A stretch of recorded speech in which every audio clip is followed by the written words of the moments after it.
डकी, क्या हुआ? तुम बड़ी परेशान लग रही हो। हाँ बनी, मेरी बहन को चोट लग गई है तो मैं उसको डॉक्टर को दिखाने आई हूँ। तो इसमें परेशान होने की क्या बात है? डॉक्टर तुम्हारी बहन को जल्दी से ठीक कर देंगे। अच्छा, ये तो बहुत अच्छी बात है।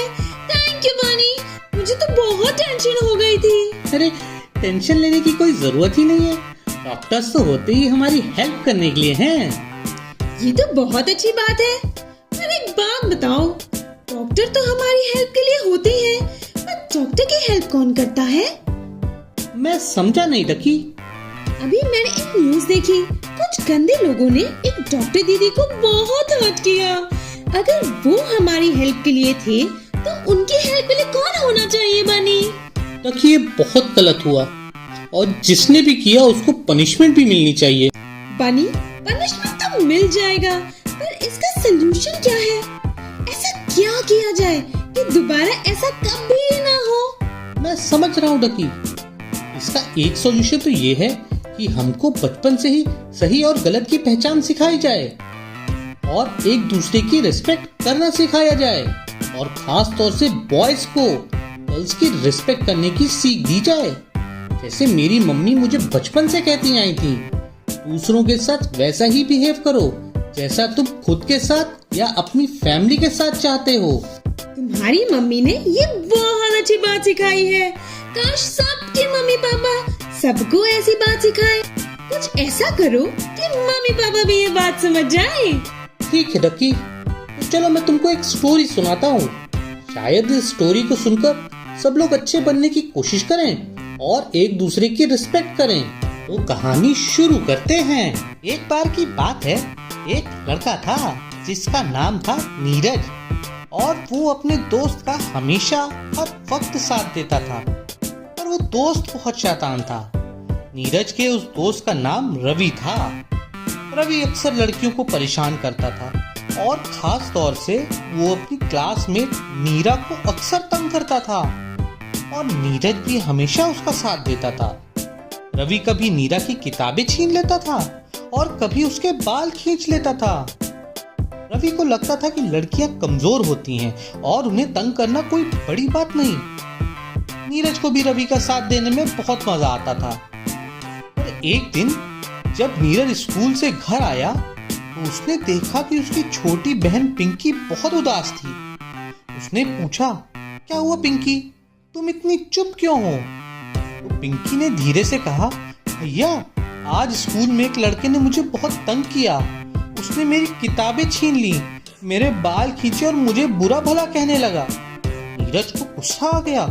उसने तुरंत पिंकी से कहा, पिंकी मुझे तुरंत उस लड़के का नाम बताओ, मैं उसको सबक सिखाऊंगा। पिंकी ने उसे बताया कि वो लड़का कहाँ मिलेगा।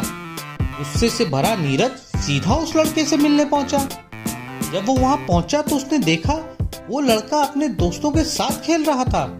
नीरज ने उसे आवाज दी और गुस्से में बोला, तुमने मेरी बहन को तंग किया, अब मैं तुम्हें सबक सिखाऊंगा।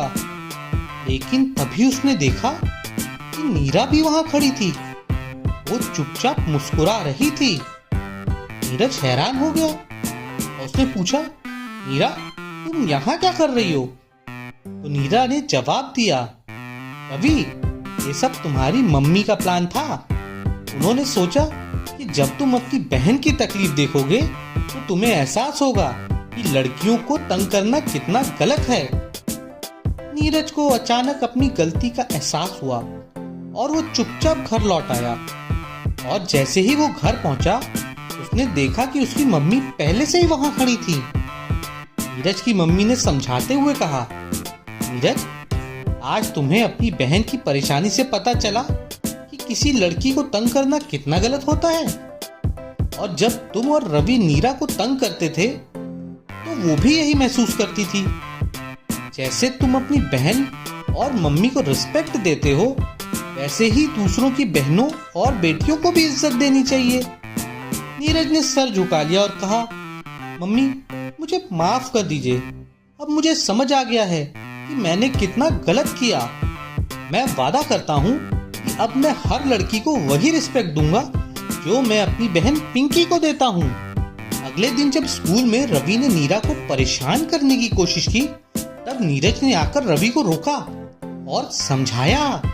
उसने कहा, रवि, आज के बाद तुम किसी को कभी भी परेशान नहीं करोगे।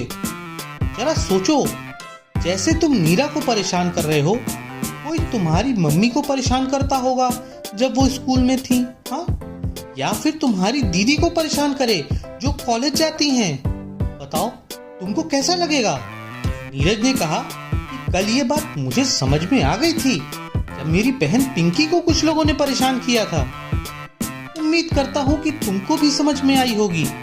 रवि ने सॉरी बोलते हुए कहा, तुम सही कह रहे हो नीरज, ऐसा मैंने आज तक सोचा ही नहीं था। काश ये बात किसी ने मुझे पहले समझा दी होती। मेरी मम्मी तो मेरी शैतानियों को इग्नोर कर देती हैं और पापा ने भी कभी ये बात नहीं समझाई। और मैं वादा करता हूँ कि आज के बाद ना किसी को परेशान करूंगा और ना ही किसी को परेशान करने दूंगा।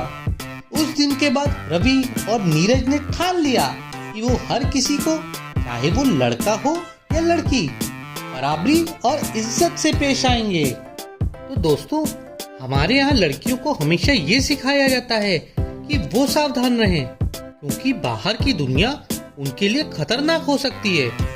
लेकिन असल में हमें लड़कियों के साथ साथ लड़कों को भी बचपन से ही सिखाना चाहिए कि हर लड़की की रिस्पेक्ट करना उनकी रिस्पॉन्सिबिलिटी है। जब हर लड़का ये समझ जाएगा कि हर लड़की के साथ इज्जत से पेश आना चाहिए, तभी लड़कियों के खिलाफ होने वाले गंदे काम कम होंगे और एक दिन पूरी तरह से बंद हो जाएंगे। किसी भी चेंज की शुरुआत अपने घर से होनी चाहिए, जहां हर पेरेंट को अपने बेटों को लड़कियों की रिस्पेक्ट करना सिखाना चाहिए। तो उम्मीद करते हैं कि हमारी कहानी आपको पसंद आई होगी, और अगर हाँ, तो हमारे चैनल को सब्सक्राइब जरूर करें। और भी न्यू पोएम्स और स्टोरीज देखने और सीखने के लिए हमें सब्सक्राइब कीजिए और पसंद आने पर लाइक, कमेंट और शेयर कीजिए। बाय।